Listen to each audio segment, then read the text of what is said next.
पढ़ लियो मैं तक जाके तोहर मूर्ति बन लियो पंडित बजाई का पाठ पढ़ लियो तो चढ़ लियो तोरा अरहुल के फूल गे नव दिन हंसल हंसेल हना गई ऐ बाजी कौन कसूर भेलो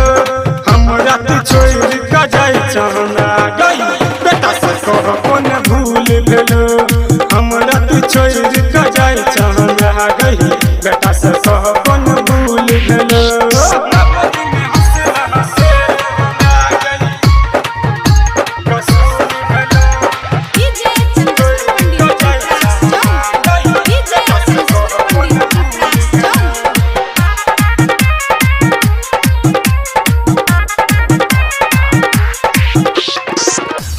छूटे नहीं आचर का कर गए केहनमा बन गेला कटर गए केहनमा बन गेला कटर गए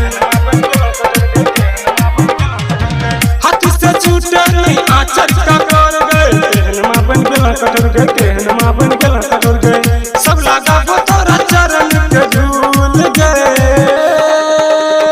नव दिन हंसल हंसेल हना गई ऐ बाजी कौन कसूर भेलो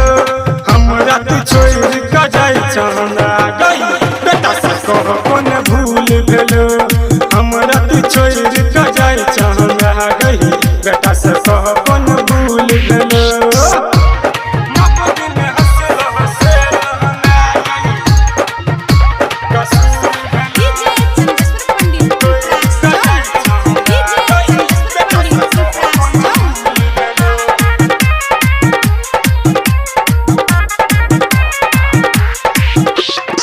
शिव पारनी के सुन ले पुकार गे शंभु एलो तोरे द्वार गे शंभु एलो तोरे द्वार गे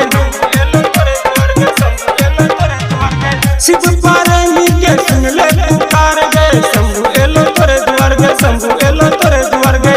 मम कहत न बेटा के भूल गे नव दिन हंसल हंसेल हना गई ऐ बाजी कौन कसूर भेलो हमरा तू छोड़ के जाय चाहना गई बेटा से कह कौन भूल भेलो हमरा तू छोड़ के जाय चाहना गई बेटा से कह कौन भूल भेलो CM रिकॉर्डिंग स्टूडियो भिट्ठी चौक मधुबनी।